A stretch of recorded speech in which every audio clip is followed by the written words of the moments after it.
Well, hello there, my beautiful friends. Today, we are bringing back a very old series here on my channel. We are resurrecting it from the dead, and we are going to be doing a mad science makeup. I haven't done one of these in so freaking long, and I felt compelled to mix together some highlighters to create one that I personally want to buy but just can't afford right now.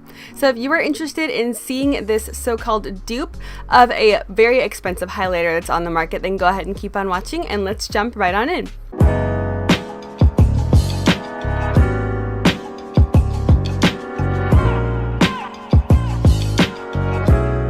So just a brief overview of what Mad Science Makeup is. It's a series that I used to do on my channel legitimately like 3 years ago when I first started doing YouTube. And I would just basically pull eyeshadows or highlighters out of my collection that I had and mix them together to try and create a similar color to an existing highlighter on the market that I just didn't want to spend money on, or an existing eyeshadow that I didn't want to spend money on. And I'd basically tried to dupe that highlighter or eyeshadow by using what I already had in my collection and legitimately mixing it together. Thus why it's called Mad Science Makeup. So I went ahead and decided to bring that series back because I still do that in my spare time, like all the time. If there's a highlighter that's on the market or an eyeshadow that's on the market that I can't afford or just don't want to spend the money on, I will mix together shadows in my collection to try and create something similar, and I think that I've created some stuff that's pretty darn close to the actual product itself, in color at least. So I wanted to dupe a highlighter from Mcgrath, the Divine Rose Ultra Glow Highlighter. I believe this guy retails for like $52 or $54, and that is just too darn expensive for me right now. I cannot afford a $54 or $52 highlighter, so I went ahead and just paired together some shadows that I thought would replicate the undertones that Mcgrath has going on in this beautiful, rich, rosy, golden highlighter that I am just so in love with but simply cannot afford. So to start out the Mad Science Makeup experiment here, I went ahead and reached for Pink Lemonade from Give Me Glow Cosmetics. This is such a beautiful shadow. This is a moderately warm toned, very light coral with a metallic finish, and there's a lot of gold reflex in it.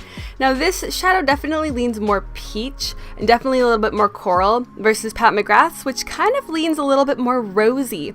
So I think that this would be a very good base to get everything started with. We have the pink undertones, we have the gold reflex here. So I think that it replicates Mcgrath's pretty closely, but it's just not quite rosy enough. So to get a touch more rosiness into this mixture, I went ahead and picked Clionadh Cosmetics' Prophecy. This is a warm pink based duochrome eyeshadow with a gold reflect, and it's very bubblegummy, kind of rosy pink if you will, but it's definitely a lot brighter than what I think Mcgrath's is.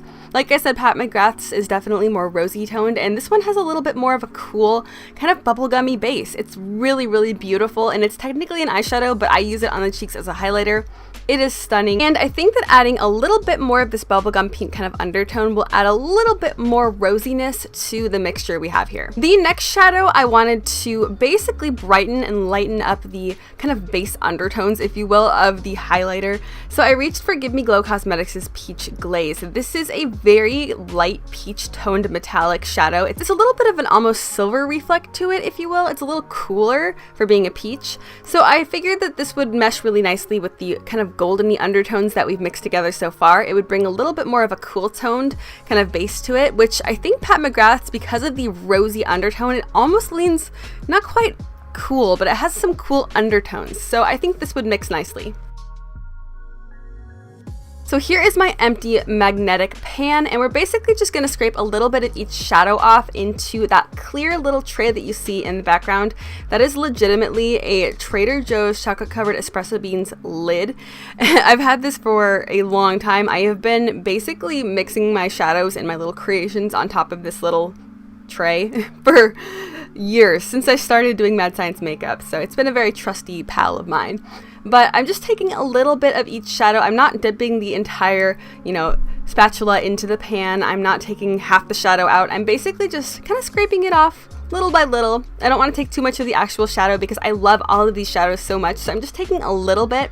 And if I need to add a little bit more here and there, I can do so, but I'm not just like, taking a huge chunk out of each shadow. I'm being very cautious about how much I use up of the actual shadow. So after we mixed everything together, I kind of felt like the overall tone was a little too peachy, so I grabbed out a single pan that I had depotted a long time ago from Wet n Wild. This is Don't Flutter Yourself. This was a limited edition blush, but it's definitely a highlighter. I don't know why they call this a blush, but it is a baked blush from the Color Icon line, and this is a moderately warm toned light medium pink with a metallic finish. This is very cool toned, but it has a warm gold kind of shift and reflect, if you will. Because this highlighter slash blush, whatever you want to call it, is very cool toned in the actual like pink base of it, I feel like it's going to add a lot of that kind of rosy, really kind of deep pink undertone that we need to really replicate the Pat McGrath highlighter. So I went ahead and just spritzed some rubbing alcohol into the mixture. I didn't want to do too much. You kind of have to like eyeball it and really be precise with how much you use. You don't want to pour too much, because if you pour too much, you're legitimately just going to get like a pasty liquid. You want to start out with less rubbing alcohol and add more and more if you need more and more. But I have ended up with like eyeshadow soup before from pouring too much, so that's why I opted out for this little spritzer. The mixture was very dry here, so I added a little bit more at a time. You want to basically end up with like a very thick and viscous, ew, I hate that word, viscous, gross. But you want to end up with a thick paste that holds itself together. It doesn't, fall apart. There isn't liquid running out of it. So if anyone watching wants to try doing this at home, I highly suggest just taking the rubbing alcohol step little by little, adding a little bit here and there.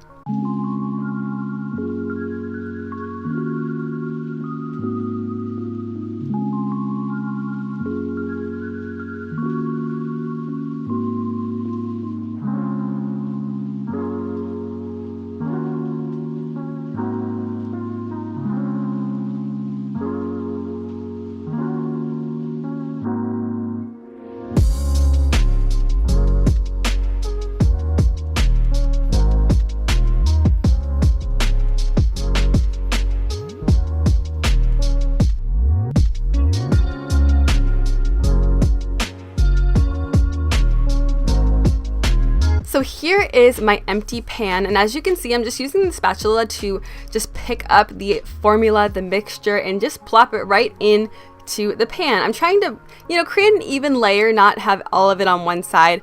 You'll see in a moment. I'm gonna try and flatten it out a little bit, and there's a pressing method to this. So for pressing the shadow, I folded over a square of toilet paper. That might be gross to some, but it is what it is. I didn't have a paper towel on hand. But you basically fold over the little square of toilet paper or paper towel. You put even pressure over the top of your palm and just kind of lightly press down, making sure that you're not like leaning over on one side with your palm or putting too much pressure on another side. You just try and keep it really even and kind of smooth in one little press. If you were to put too much pressure, it would make the mixture a little bit too firm, and you might not be able to pick the actual highlighter or eyeshadow up with a brush. You want to still have it be a little bit loose in the pan, so you just use really light pressure. The little square of toilet paper absorbs any extra moisture, any extra rubbing alcohol that you may have added during the process, so this helps to absorb that extra moisture. Now I always wait a minimum of a day because I get excited. I'll dip my fingers into the pan a couple hours after I've pressed it, and it's wet. It needs time to dry. It needs time to kind of form back together. And so we're gonna wait until tomorrow to see how this turned out. And after what feels like forever, but in reality it's just about a day, I'm finally ready to show you guys the final product. Honestly, I think that it's really, really close. Now, granted, I don't have the Pat McGrath highlighter in front of me to compare it to. I'm just comparing it to photos. And obviously the texture is going to be a little different because, Pat McGrath is amazing at producing quality products, and she just knows her formulas. So me mixing together some eyeshadows here and there is not the same thing, but I'm just going for a color dupe, or as close to a color dupe as I can personally get. Pat McGrath's is just a little bit deeper, and I still think I could rock it because I love rosy golden highlighters. They're my favorite. I don't care if it's too deep for me. I will mix it and make it work.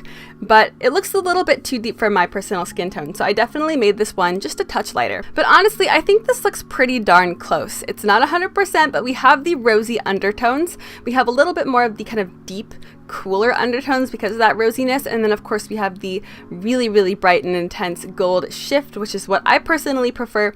This is my favorite kind of highlighter, hands down. If I could only wear one type of highlighter for the rest of my life, gold and pink, please. Cover me in gold and pink, bury me in gold and pink when I die.